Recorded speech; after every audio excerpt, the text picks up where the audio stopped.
secret words, there were secret conjurations, magic circles and terms, rites to be performed. And if the magician was able to perform these correctly, he could command the spirit. And if he could command the spirit, then the spirit had to obey him. And the spirit felt really, as several of the old accounts say. One or two of the spirits do, like Asmodeus in one of the early books, says to the conjurer who has called him out of the misty deep for some nefarious undertaking, "Why have you disturbed me? I have no reason to be here. I don't care anything about you. I don't want to hurt anybody. Why have you bothered me? Why have you said these words of power that now force me to obey you? Because you have the magic talismans, the magic symbols. Why have you done this to me? I don't dislike you. I haven't done anything to you. Why do you insist on binding me to some common human purpose of your own?" This was the rather nonchalant idea. It seems to have carried through from the Greek, in which these spirits were simply part of the citizenry of an invisible empire, and really would never bother anybody if humans left them alone. Now, the next phase of the situation takes on a little different coloring. As a result of the binding of spirits by these conjurations and these magical formulas, it came to be believed that human beings could hurt each other. This was a very late development in the idea of demonology, that human beings should want to use evil forces to afflict each other. This was not part of the original concept at all. Ghosts might haunt those who hurt them in life, but not innocent people. And in most countries, the ghost is a kind of a wavering symbol floating in the atmosphere in graveyards at night or something, but not inclined to do anything more than be there, although its presence might frighten some superstitious person out of his wits. But it was not really any particular idea. The concept that either evil wanted to conquer good or could conquer good came late. The idea that man might want to use evil, some kind of an invisible or magical evil, to hurt other people, this was simply not part of primitive ethics in the majority of instances. It arises occasionally, but is certainly of the exception rather than of the rule. But once we began to believe in witchcraft, once we believed that human beings could make pacts with demons, or could develop within themselves some evil force, could pervert their own natures, and begin to burden us with their perversions, like the witches of Europe riding on their broomsticks to the Sabbath on the Brocken, that human beings themselves voluntarily and of their own inner conviction chose to become evil, chose to hurt or destroy other people, and sought in long and difficult processes to discover means by means of which they could bewitch or haunt, or in some way from a distance plague or hurt normal, innocent folks. Antiquity had very little room for this concept because it simply did not believe it. It believed that the so-called spirits could exist. It believed that evil people could do evil deeds. But it simply did not develop any strong concept of black magic as we think of it today. It was outside of the grand concept of life which these people held. And they would not permit something to be believed that did not fit into the great theory of the kind of world they lived in. And with the exception of very primitive people, there was no general group in society that believed that the world was created for the purpose of perpetuating evil, or that evil had any chance of conquering good in the long, difficult picture of things. Even in the Mazdian faith, evil had no real power to ultimately achieve victory over good. Good was real. Good was deep and great. Evil was passing. Evil was linked so closely to the infirmities of men that it became more and more obvious that most of the evil that we have attributed to demons really arises in the nature of man himself. That we are the creatures who seem to possess the strange power of being malignant in some way, malicious, malevolent in our conduct towards other people. So in the most part, we come down to comparatively modern times, bringing with us all the grimoires of old, the ancient books of magic and spirits, the panticles and talismans of Agrippa, of the old book of the keys of Solomon the king. We have all these beliefs that have been shadowed down through time, books that have to do with the creation of an empire of sorcery, a sorcery in which all of the common good of life is threatened and the universe is placed at the disposal of the sorcerer. If he can become wise enough, if he can become strong enough, if he can become skillful enough, there seems to be no limit to what he can do to ordinary, well-intentioned, God-fearing people. This concept has lingered on, however, in an extraordinary way. And unless we begin to think it through somewhere, we have to face it more frequently than perhaps we like to really imagine. Even in our most sober moments, we are afraid that somewhere around us, somewhere in space, are powers of evil. That these powers of evil, operating upon us from the invisible, or coming into focus here through persons of evil nature, that these forces can do us great harm. We have also come gradually to lack the marvelous solutions that ancient people had. Most of the time now, the solutions which took care of everything 500 years ago just do not seem to be adequate anymore. We are too smart to believe the solutions, but we are not smart enough not to believe the original idea. In other words, we are foolish enough to believe in these evil principles, but not wise enough or not gullible enough to believe in the simple remedies that always took care of them satisfactorily up to recent times. In those long periods in which we were either blessed or cursed by the lack of psychiatrists, these things more or less took care of themselves. Every community had its own local psychiatrist in the form of an elderly widow or someone of that nature, preferably the seventh daughter of a seventh daughter born with a veil. If we could find her, everything would work out. But how did it work out? Just as it works out in the reservations of Indians down in our New Mexican and Arizona areas today.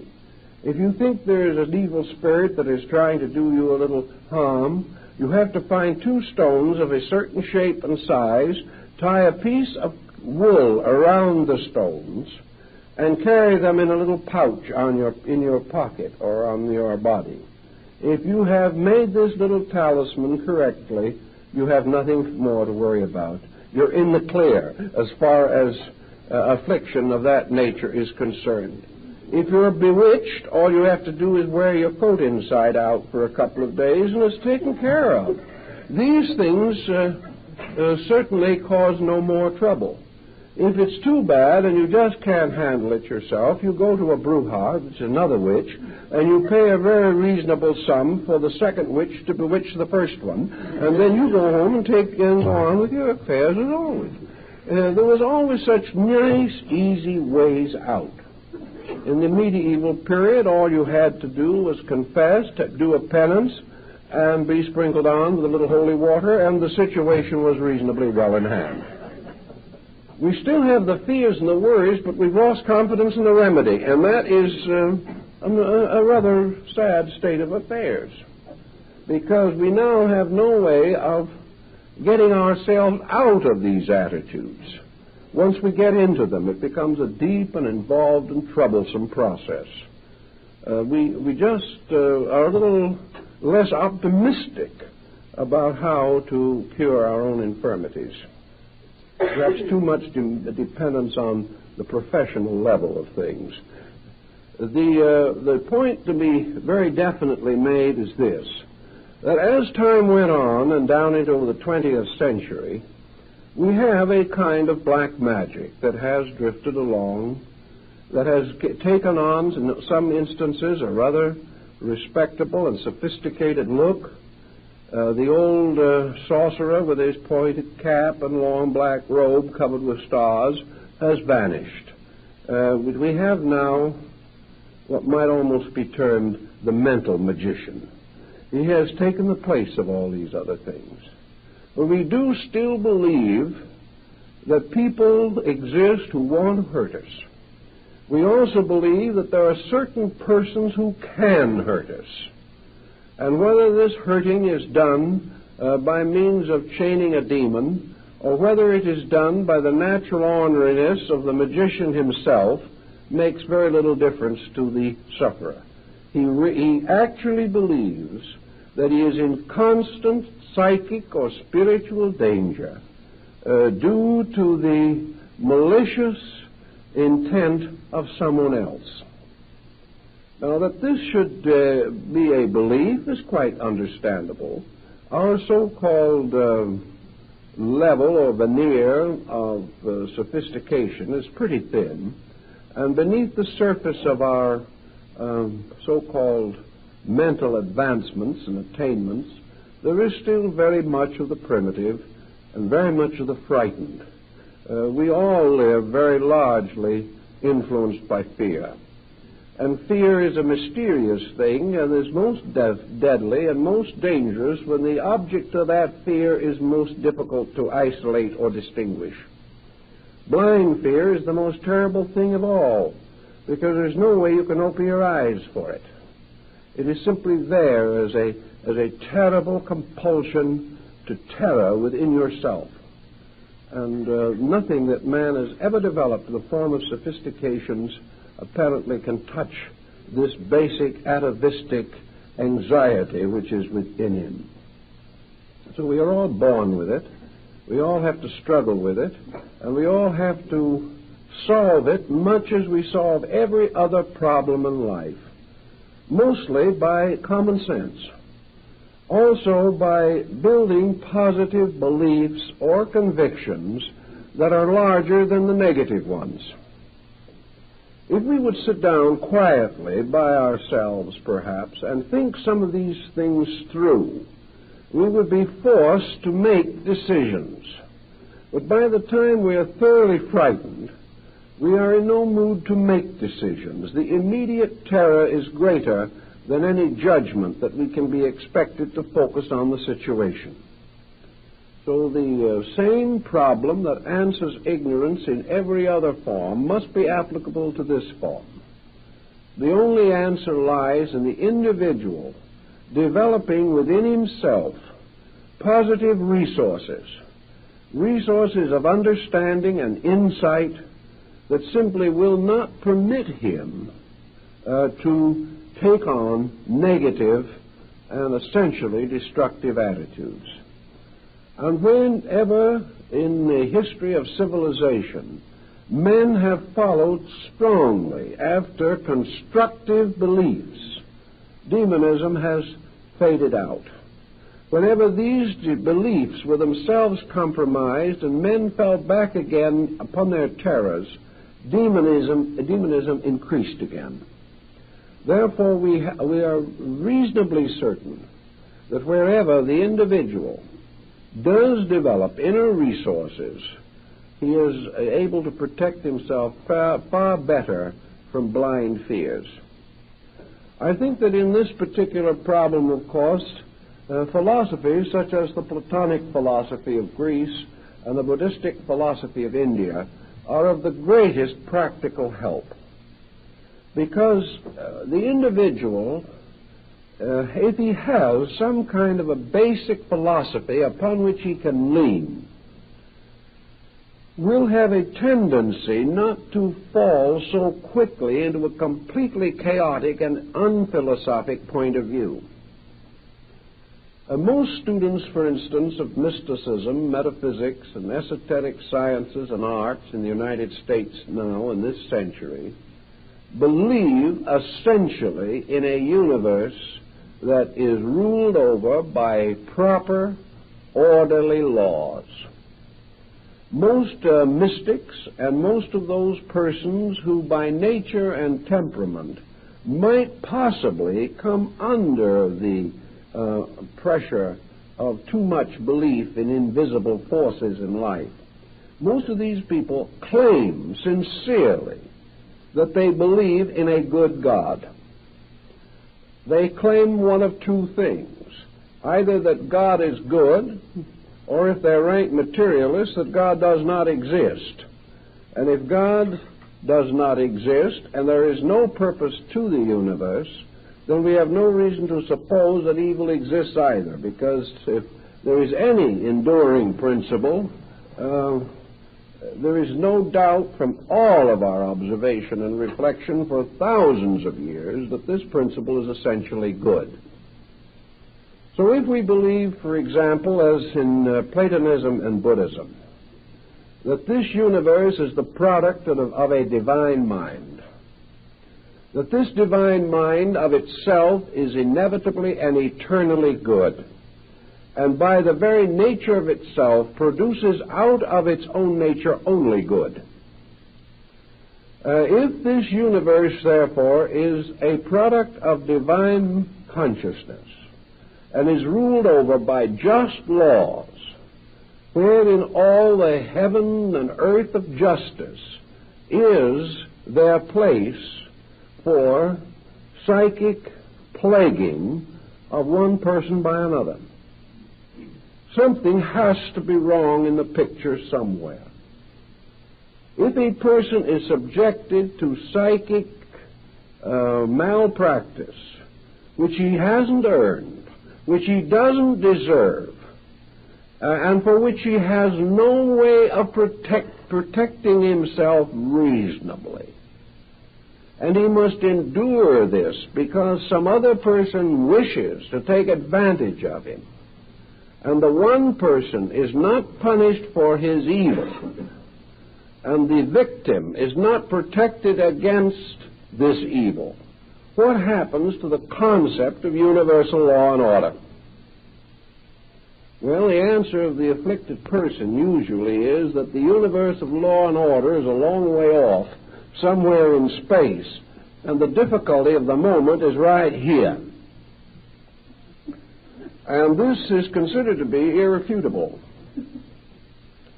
But the more we think about it, the more we realize there has to be something wrong with the picture.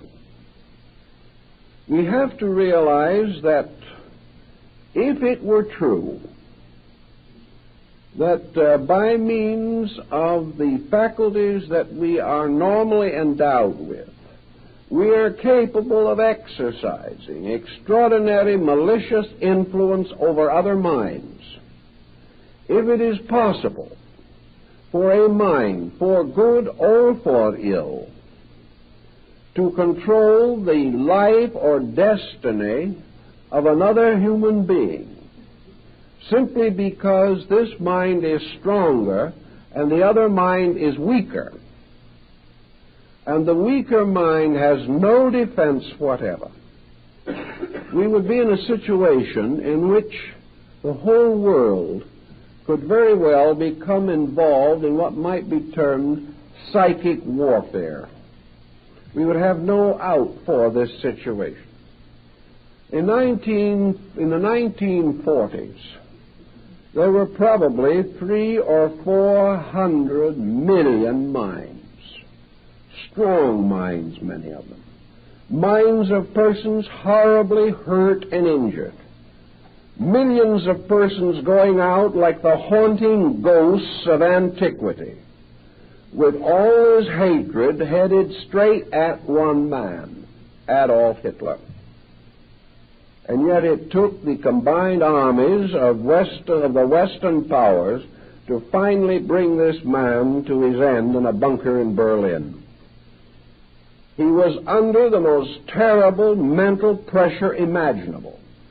I personally know individuals who claim to be well up in magic, who were working night and day to destroy him by magical means.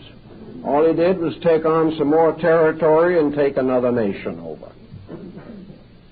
Hundreds of millions of minds with just cause for the greatest hatred. Didn't get very far with him.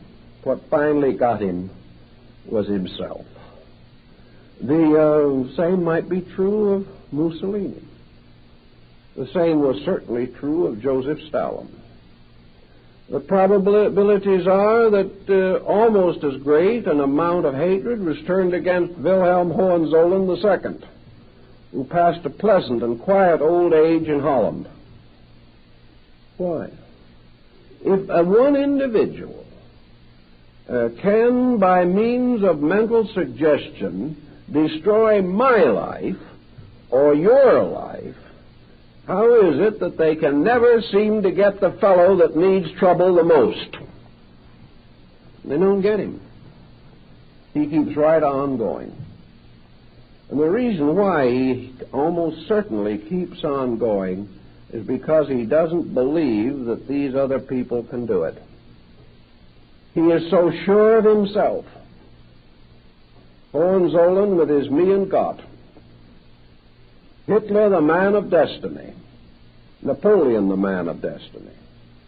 It was their own arrogance, their own conceit, their own stubborn unwillingness to listen to anyone else that finally destroyed them.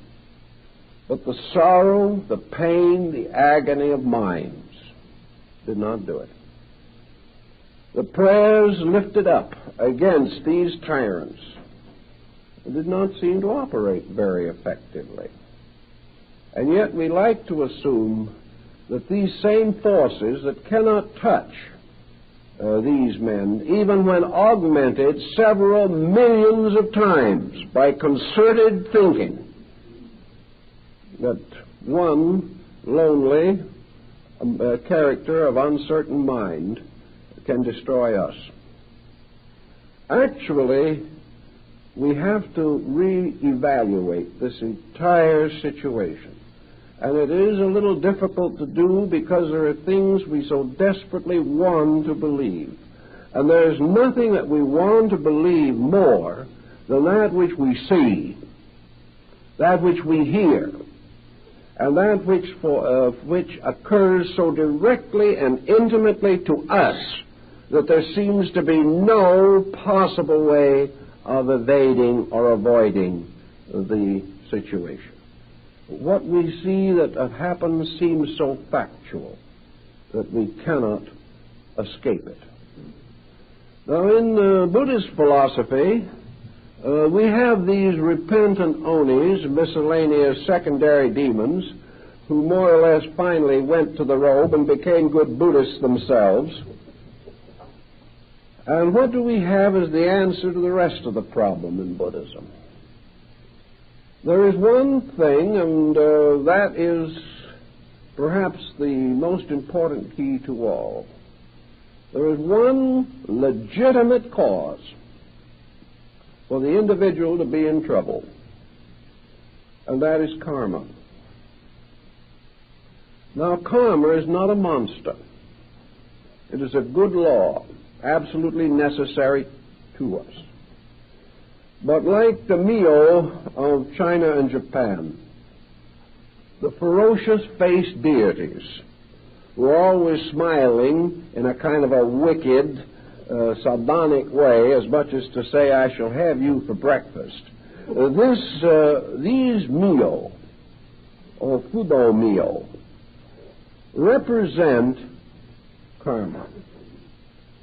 They represent the inevitable power of retribution. And to the Eastern way of thinking, karma is this thing which is itself a divine good appearing to us in a horrible and destructive and unfortunate and unpopular appearance. In both Platonism and Buddhism, an individual has to be in need of some type of punishment, or it doesn't come to him. He has to experience that which he has caused. Let us say, for example, that back somewhere in the Middle Ages, a second or third-rate sorcerer appeared who really believed, perhaps, that he could use these evil forces for his own advantage. Perhaps he didn't use them really for his own advantage. Perhaps he didn't even know whether he did or not. All he knew was that when he prayed that a person would die, that person would sicken and die. And it was obvious, therefore, that his prayers had done it. We know today that this does not necessarily constitute the answer, but as far as our medieval sorcerer is concerned, he may have believed it. So we might assume that all the way down through time, there have been individuals who have sold their souls for wealth, for power, for the fulfillment of their ambitions, and for the fulfillment of their appetites. These individuals have conspired against the public good. They have cheated and stolen and bribed. They have done all kinds of unpleasant things. Perhaps when they did them, they thought it was all right to do them. We've got the whole generation of people now making the most stupid possible mistakes with a very good attitude on the whole thing. I've talked to people recently who have admitted frankly that they see no reason why they should not get the last dollar they can, no matter who they take it from. The problem is now you're respectable if you get the dollar. How is no longer a problem or a question. So people compromised their principles down through time. Some did it in the name of religion. Some did it in the name of power. Some did it in the name of business. Some did it in the name of the learned professions. But they exploited. They took unfair advantage. They used knowledge and skill to hurt with. And this essentially is black magic. They used the intelligence which they had to enslave other people instead of to free them. They used their scientific skill to make objects and weapons of destruction. And we're producing a lot of them right now. But they took the God-given faculties that man has and have used these faculties to terrorize other people, to destroy the securities of living, and to leave this world perhaps a barren sphere in space if someone doesn't come along and straighten out the problem and the tangle. Now, these people, unfortunately, are subject to a law that they don't know anything about, most of them, and that is the law of cause and effect. These individuals have set up compensations. They have set up compensations not merely because they were ignorant, because nature takes ignorance into consideration. They are setting up compensations because they know they are wrong, and yet they prefer to do it that way. Every time we get mad at someone, we know we are wrong, but we keep on doing it. And after a while, we have a thrombosis, which is the way nature catches up with us.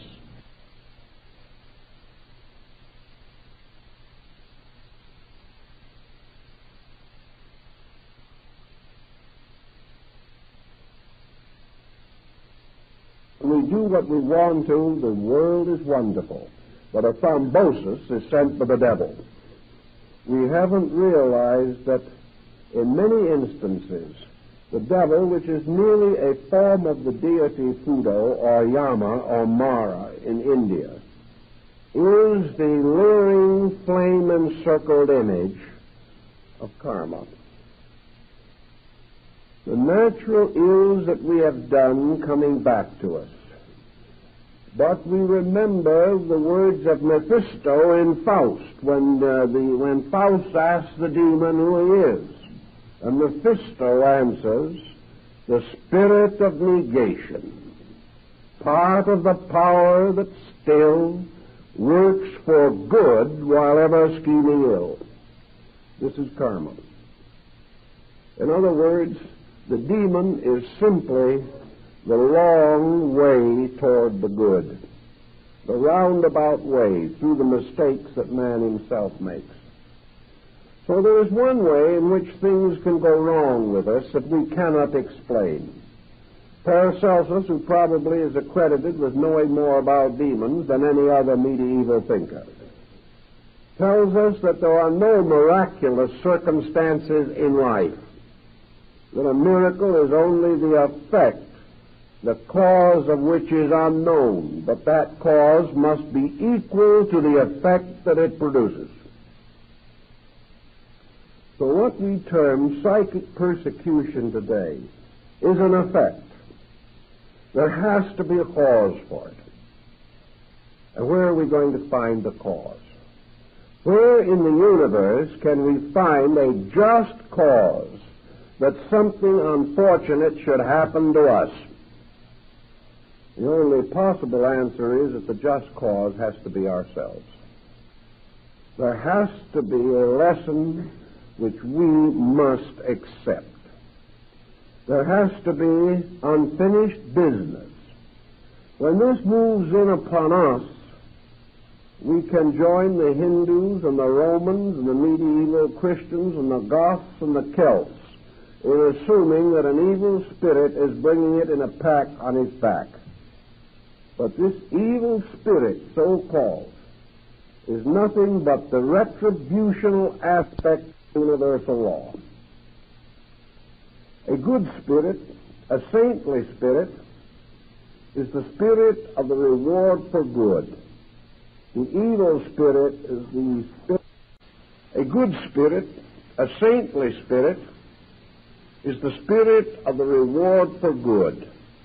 The evil spirit is the spirit of the punishment for ill. So nearly all of the infirmities which we would like to shift onto the shoulders of either some actually well-intentioned little demon of one kind or another, or upon some person with malicious intention to us, we have to finally face the fact that in the universe, law and order must be maintained. Now, this does not mean for a moment that another person may not try to hurt us. Let us clearly realize that there are a great many parlor sorcerers, even in this century. There are people who would love to hurt us, perhaps. Not many, fortunately, but some. There are certainly individuals who, disbelieving our principles, are praying to God to punish us. Perhaps they have entirely misunderstood and misjudged us, but we are not receiving any constructive mental influences from them. They believe the worst. And because they believe the worst, they keep on sending to us any negative or perverse thought that might be available. Yet have we any defense against this?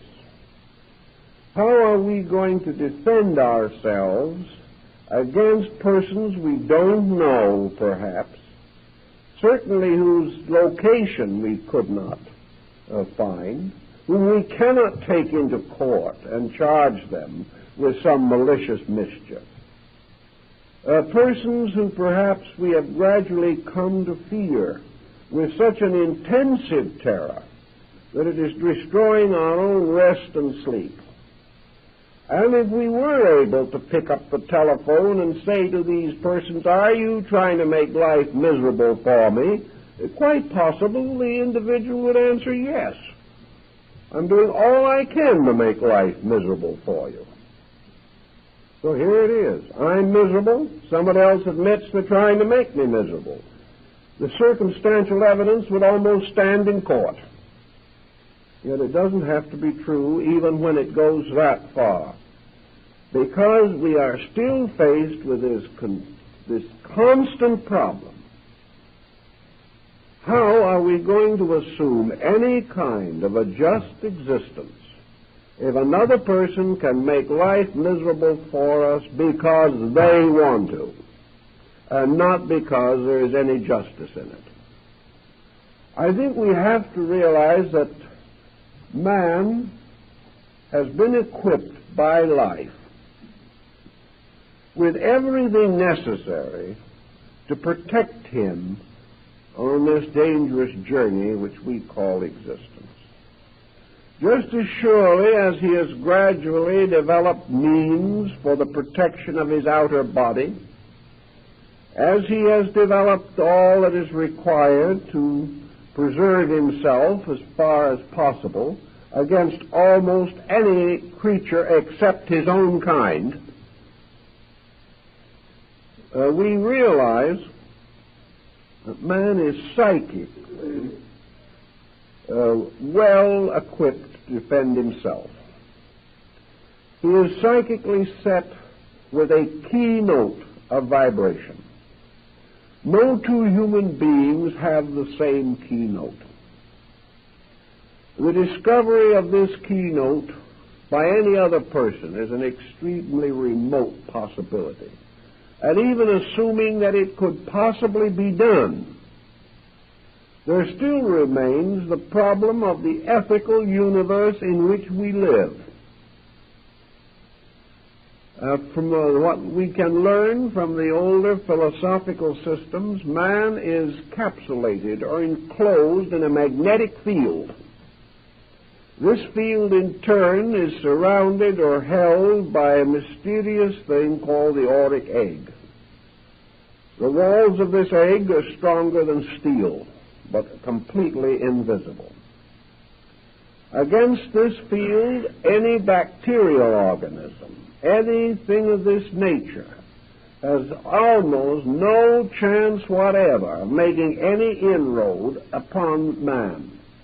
In fact, nearly always, any individual who suffers from a bacterial or germ infection or contagion does so because primarily the germs are already on the inside of this situation.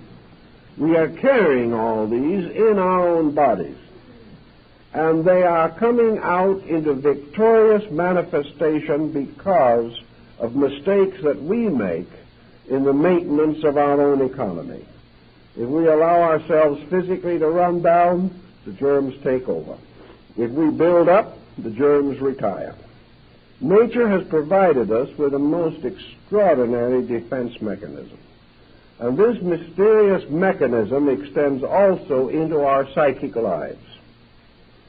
If we can assume an honest person owing no psychic debt to anyone, living a constructive life, and free from any immediate pressures of karma, if we assume this person and assume that they are a well-integrated individual I think we can at the same time assume that so-called malicious psychic persecution is impossible for that person to suffer. Something has to happen to break down the natural defenses of the individual. And these breakdowns are the real cause of the whole problem. Somebody who wants to use some mysterious ability to injure us can turn that ability in our direction. But if we are not a proper receiving station, it goes right back to the original sender and causes more trouble than it can ever cause us. Because always the sorcerer finally becomes the victim of his own sorcery. He is setting up negative karma in himself, and this karma will destroy him more rapidly than a bullet. So no matter what he wants to do to somebody else, all he can do is destroy himself. The answer as far as this affects us lies in a number of secondary situations which seemingly have a strong bearing on this matter. One of these secondary situations that I'd like to particularly mention is that there seems to be a proven and demonstrable fact of thought transference. In other words, we are unable to disprove and have no desire to disprove that the thought of one person can be communicated to another. I think we will find as time goes on that this power will increase with man, and that in time it is very possible that the principal form of communication will be by thought transference. Thought transference, however, is only another step beyond radio, television, and the telephone. It began with the telegraph and perhaps smoke signals long, long ago. But when the telephone was invented, we did not have a wave of psychic persecution nor an epidemic of sorcery. We have not had it with television. We've had several forms of negative thinking, but we haven't had any evidence that the fact that I can pick up a telephone and talk to you is any indication that I can hurt you. At least I can always assume that if you don't like what I have to say, you can hang up the phone. Also, there is no reason for you to do anything that I say, regardless of what I say. I can look at you and say I am the ghost of the pharaoh Ramesses the Great, and I'm paying 10 cents to send this phone call directly from Cairo, and I expect you to do what I tell you to. And in the majority of cases, the receiver will hang up. There is no reason, there is nothing to indicate that thought transference is a legitimate basis of mental persecution. The fact that a thought can get through no more means that the person who receives that thought is vulnerable to some negative force than it would be if he picked up the telephone. Thought transference, it is true, does come into us, perhaps in a rather mysterious way. Sometimes it is not completely obvious how it arrives. We awake in the morning with a sense that we have received a message. We may perhaps seem to hear it in the air around us. Perhaps it is only a mental impression, and we have a strong feeling that something is happening to a person near us or one with whom we have concern of some nature. Tragedies to loved ones, danger to family and children are very frequent causes of this thought transference, and it is quite frequently associated with the death of a person at a distance. I have gone over hundreds of these stories and records. They are on file in many groups and appear in many books if you want to spend the long time necessary to dig them out. But I haven't read one account in which this kind of thought transference carried with it any overt moral persuasion to do anything. At the time of the death of Lord Nelson, Lady Hamilton received at the moment of his death the clear impression of his death. She knew that he was dead. But this was not accompanied by any effort on the part of Nelson to indoctrinate her with anything, hurt her, injure her, or over-influence her. It was just the spontaneous pressure of a great desire to communicate. Now, most of your thought transference has practically no normal vicious associations. Telepathy is not a proof that one person can hurt another mentally. Even presuming, which is difficult because usually in cases of telepathy, there is a very strong basic rapport between persons involved. But even presuming that an individual with evil intention was able to send a thought of a destructive nature, it still must pass through the consciousness of the receiving person, who has at every step of the way the right to resist it, the right to deny it, the right to declare it invalid and unsound or evil, and therefore to refuse it or to decline it completely. There is no way in which this can be prevented unless, of course, the person who receives it secretly wants to do what this thought implies. But there is very little probability of transmission on this basis anyway, because we find always that the necessary rapport is sympathy.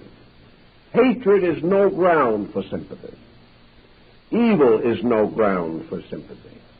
There is no sympathy between an evil person and a good person. Therefore, the sensitivity necessary for normal communication simply is absent. In addition to these circumstances, we do know that very often, by study, that individuals who claim to have been negatively over-influenced have really, actually, been induced to do that which they have secretly wanted to do, but which they have not wished to acknowledge that they wanted to do, and would prefer to pass the blame on to someone else. If we want to assume for any reason whatever that in spite of all these situations there still appears that we are subject to some kind of negative, destructive force, then I think we should give two areas very definite and complete study and consideration. One is the fact that we are all carrying unfinished karmic business. That it is perfectly possible that at any moment we can stumble over something and fall on our faces. It is perfectly possible that someone will back into us on the road. It is possible at any moment we could have a heart attack. It is also possible that at any moment our business affairs or our various activities in life might be disturbed. It is perfectly possible that our children will not be sympathetic, that we will have friends alienated, that we will suffer many kinds of personal, psychological, physical, neurological infirmities. These are quite possible. No sorcery is necessary in cases of this kind. And this is particularly true where the individual is introverted, hypersensitive, highly nervous, worrisome, or potentially neurotic. Thus, looking around desperately for an explanation for why something happens to us it is not necessary to have this other sorcerer somewhere in the background as the probable cause of the trouble. It's not impossible that somebody might like to. There are groups in this country at the present time that are teaching various genteel forms of sorcery. They are teaching all kinds of strange beliefs. Some of them are very secret and very strange. Even in New York at the present time, you can buy in open stores various preparations to be used for magical purposes, to overcome your enemies, to create love filters for various reasons or other. And as I think I have mentioned here before, you can buy what is commonly known as the 2-pass powders, by means of which you will be guaranteed to throw 2 sevens in a game of dice. These things can be bought today and are sold in great quantities to people who certainly should know better, but never will. It is quite true there are groups, and one of the things that these groups do, which leads to a great deal of trouble, is to bind their followers with oaths and obligations, warning them that if the follower ever leaves the organization or fails to do what he is told, he will be the victim of the most horrible punishments, that the most malicious forces will be turned against him, and that he will just be made as miserable as he will permit. This is actually done. And it is done by groups that claim to be overflowing with brotherly love and Christian fraternity. It is also quite possible for an individual who finally leaves such a group and has this in his subconscious to assume that his difficulties from that time on are due to this persecution. There are also groups that teach various kinds of development exercises, and do it all the time, by means of which the natural nervous system can be very seriously disturbed. The problem can involve a great many different practices which are essentially harmful to the normal function of the body, and may consequently set up situations in the nervous system that can lead to exaggerated psychic phenomena, hallucination, and things of this nature. There are also groups that are every day actually teaching various forms of auto-hypnosis, assuring the followers that these are advanced courses in yoga, when all the individual can ever get of a yogic nature is what he hypnotizes himself into believing that he has got. This is going on every day. And a certain type of individual will always fall for it. When he gets into this miraculous blunderland in which all common sense is lost, in which everything that might make law and order evaporates, it is perfectly possible and even reasonable that he should begin to suspect the atmosphere to be simply filled with sprites and monsters, that everything around him is filled with maliciousness, because so many of these practices and theories and stories are themselves essentially malicious. Anyone who would curse somebody for leaving a certain organization isn't fit to have an organization, but there's some of them that do. This type of thing causes a great deal of negative anxiety. And when the natural problems of karma step in, this can have a very definite effect upon the individual, because it is certain that there's only one kind of karma that is suitable for a person who has tried to over-influence someone else, and that is to believe that somebody else is trying to over-influence him. He has caused sorrow in this area, and it is in this area that he must pay for that mistake. And in one way or another, people are constantly trying to over-influence each other. Therefore, this type of situation is not especially rare. And if it happens to arise from some karmic background in which the original pattern was set down 300 or 400 years ago, the person today does not see the justice of it or the value of it or the meaning of it in his present embodiment. But he passes through these experiences by which he gradually learns the sacredness of the rights of other people to take care of their own affairs. So out of the peculiar juxtaposition of two circumstances, it has come to be assumed that these circumstances are related. It has come to be assumed that the individual who joins some organization for a doubtful reason, coming under some form of unfortunate situation as the result of so joining, then proceeds to suffer from the very conditions which his own consciousness have opened him to. Also, the combination of the fact that gradually he has lost the power to discriminate. He has sold out. And if we sell out to anything, we're in trouble. If we sell out to a political party, the country's in trouble. If we sell out to some theological sect, it may finally compress us and limit us until it destroys our value. Anything that we sell out to will turn on us and hurt us. So we have all kinds of things also that motivate people into various so-called esoteric situations. Probably one of the greatest and most common of these motivations is simply that the individual is looking for a reason to be alive. These people may be lonely, neurotic people.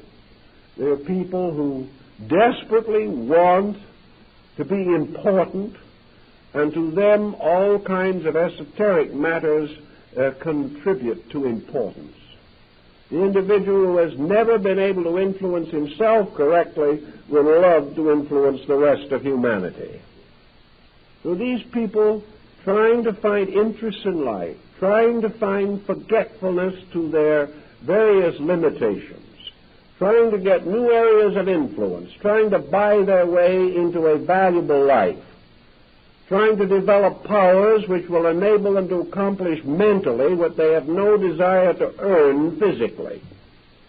All kinds of strange motives, some of them too obscure to be discovered until perhaps long afterwards by the working of karma itself. No human being could discover them. But all of these negative motives, all of these unreasonable attitudes, all these sellouts, in which the individual compromises his principles for some concept of gain. All these come back. And it looks to the individual that the very persons with whom he has previously worked have turned on him. Perhaps they would like to, but they can get nowhere unless within his own nature he has broken down the patterns of integrity and opened himself to karma. Then the thing he is being punished by is not what the other individual is trying to do to him, but by the compromises which the person himself made, by which it might have been reasonable to assume that the other person could have gotten at him. But the individual is haunting himself. He is doing it in 1,000 different ways. And his old ego, which has been carried with him for many embodiments, is still struggling to unload its toxic load of karma. And if this load of karma in some time or other meant that we had tyrannized, and in some way we have to experience the payment for this, then we shall be the victims of tyranny. Whatever cause we set in motion, if somewhere long ago we prayed the gods to afflict somebody else, we will sometime awake and think we hear someone else praying the gods to afflict us. I've actually had people come into my office here and ask me if I wouldn't pray for the death of one of their relatives so they could inherit his money. Now, that an individual like that should come finally to believe that somebody else is praying to get rid of them is nothing short of poetic justice. It is not a sign that the bottom is out of the ethical universe. It is not a sign there are no laws in nature.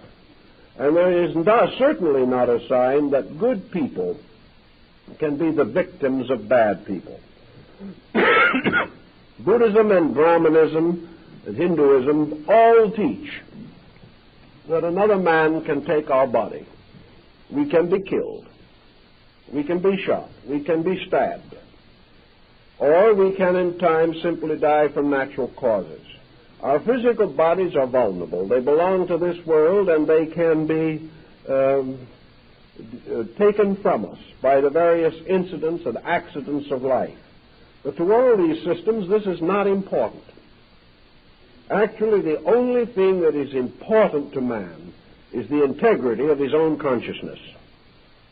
While he is able to keep this, the rest of his fate and destiny are secure. There is nothing else that he need to fear. There is nothing that he can successfully fear. And there's nothing that fear can do for him except make him sick. Therefore, if a person finds themselves in this kind of a situation where they think that they are the victims of some malicious mental force being turned against them, let them always remember certain things.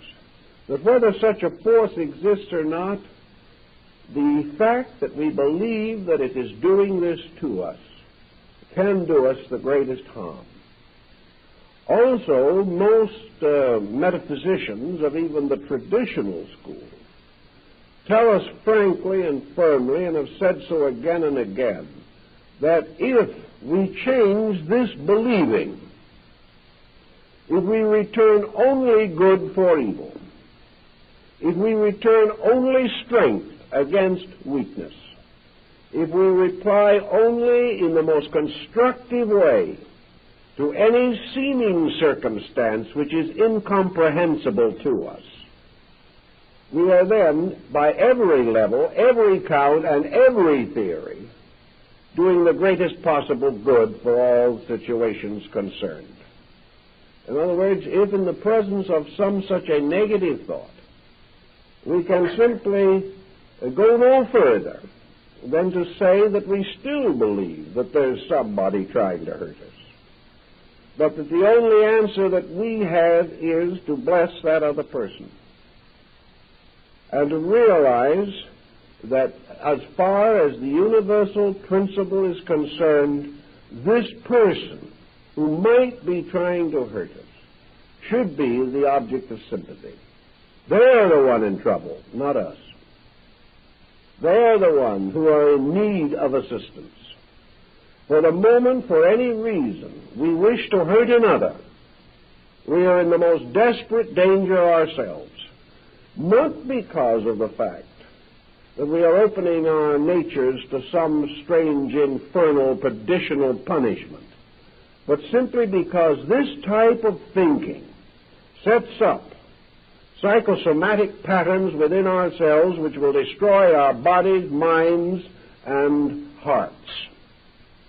So any individual who is anxious to do evil, desirous of exploiting anyone else for any reason, should be the object of our greatest and deepest sympathy. They are not big, strong people endangering us. They are little, weak people endangering themselves. If we will take this attitude consistently, we will find that they cannot, directly or indirectly, do any harm to anybody. And the main point is that whether we believe they are doing anything to us or not, and whether in the course of time we discover that the whole thing was our own attitude and not anyone trying to hurt us, regardless of how we want to explain it, our own cheerful, constructive, idealistically, spiritually correct attitude at that time is our greatest protection and our greatest solution. So regardless how we want to explain it, the answer always remains that we must gradually replace fear with faith, that we must lose all interest in assuming or believing that anything or anyone wants to injure us or can injure us. Now, this does not mean that we don't have to read the small type in the contract. This does not mean that physically we are not subject to the common laws of the practices of our times. But it does mean that in things relating to spiritual matters and to religious matters, the individual is absolutely safe as long as his own attitudes are absolutely constructive. As long as he knows firmly and completely within himself that he is setting in motion known negative psychic forces, he can be perfectly certain that no one else can hurt him, but most of all, he will not hurt himself. And if this attitude is really appreciated and really understood, really worked with, there would not be a great deal of black magic in our generation. Because black magic is not just something that another person can practice on us. Black magic is something we can practice on ourselves. Black magic arises the moment we try to solve the problems of our own experience negatively. The moment the individual believes in the reality of evil, he is just as much practicing black magic as the individual who turns the force against someone else, because he is now turning negation against himself, and he is certain ultimately to frighten himself out of his own wits. Now, there are many episodes and incidents described of the raising of spirits on crossroads late at night, and these spirits have been occasionally seen. And any Irishman can tell you they can be seen any time. All you have to be is a good Irishman to see them. Therefore, we recognize this problem. But I talked to an Irishman who, I don't know whether he was in the right direction from the standpoint of descent or not, but he obviously had kissed the Blarney Stone, not once, but many times. And we talked about it one day. He said, yes, Ireland is full of spirits. It's full of all kinds of little creatures that come out of the earth following the plowman. You'll see little creatures rising in the mist of dawn or in the mist of evening. And you'll see fairy rings under the trees where the flowers form circles. And you can see them, and you can hear the leprechauns out at night pegging shoes. You can hear them almost any time you want to. And there's one little fellow always sitting with a pot of gold or a crock of gold at the end of the rainbow. Oh, these things, the children see them all the time. Everybody sees them. At least they think they do. So I asked this Irishman once, I said, do these little spirits ever bother anybody? Oh, he said, be gone with you. Why should they bother anybody? Of course not. The only time they bother you is when you bother them. If you try to take the leprechaun's crock of gold away from him, he'll work magic on you. And he'll try his best not to let you have it. But if you want to sit down quietly and watch the little folks at play under the trees, they don't mind. They're very happy. In fact, they probably don't know you're there. So he assured me that unless somebody bothered them, they never bothered anybody else. And that's good Scotch folklore, and it's good Irish, and it's good even for the rather superstitious folks down on Sicily who have a lot of this type of belief also. But all these things, nobody bothers anybody unless we bother them. And it is the same in nature. The crock of gold at the end of the rainbow might symbolize worldliness and all the mysterious forces that contribute to it. When man is willing to destroy to get that crock of gold, then the spirits that guard it turn upon him. And there's a story in Germany that still the little Nibelungen people still guard the treasures of the earth. And you have to go to them, and you can dig the treasure forever, but you'll never find it because they'll always hide it from you. What you have to do is to first of all convince the little people that you have earned it. Then they'll reveal it to you instantly. These are moral fables. There's no question about it. That the treasures of the earth really are guarded in some way. Like happiness and peace of mind and peace of soul. These things are guarded. And perhaps there are little spirits as the Greeks saw them, or the Roman Lares and Penates. And these little spirits are the guardians of things to protect man from ever having what he doesn't deserve. And they're wonderfully wise at it. And the man who wants wealth without earning it considers these little spirits demons, because they stand between him and what he wants. But everywhere the little people, according to the old legends, are kindly and friendly spirits. And if human beings, with so many other superstitions that are not worth anything, would add perhaps one that is worth something, and develop the simple superstition that the air around them and the earth beneath their feet and all the elements in which we live and all the natural resources with which we are surrounded, that all of these things are naturally good.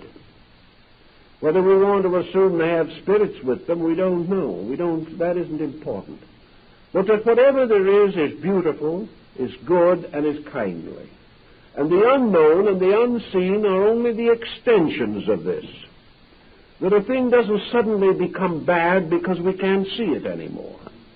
But that space far out is no more peopled with evil than the glens and the fens of Ireland. That these things are merely the unknown, unconquered universe of realities extending on and on, filled with law, filled with beauty, and filled with good. And if man will keep faith with this good, and he will live harmoniously with it, and will not break the patterns by his own negative psychology and create a negative psychotic condition in himself, he can live on through the years of his life and from life to life in a universe that is essentially good, which has some problems, some unfinished business, in which we are ready to pay our debts, and we are ready to try to do to others as we'd have others do to us, but with it all a great basic faith. And if we have this faith that everything is essentially good in principle, and that in man this principle may be obscured, but it is still basically there. And beyond the selfishness of our daily conduct, there is in every person a spirit that is trying to be good. And that this spirit, through karma, is ultimately going to win. And little by little, the failings and weaknesses of man will be dissolved by universal law. And in the end, we will all come to that good which was originally ordained for us. If we keep these thoughts in mind and do not permit ourselves to wallow in self-pity, negation, fear, and doubt, we won't have any trouble with black magic. We won't have any trouble with demons. And if by any chance we should meet one somewhere, it'll be a very kindly little fellow who will be more amusing than difficult. Because actually, there's no reason why the old Buddhist monk wasn't quite correct when he went by one of these little demons, simply patted it on the head and blessed it. It was all part of a good world. It's all part of a universe of good things. And if the good finds itself strong and rich in our own consciousness, there is nothing else that we need to fear. Well, I think our time is up. Thank you very much.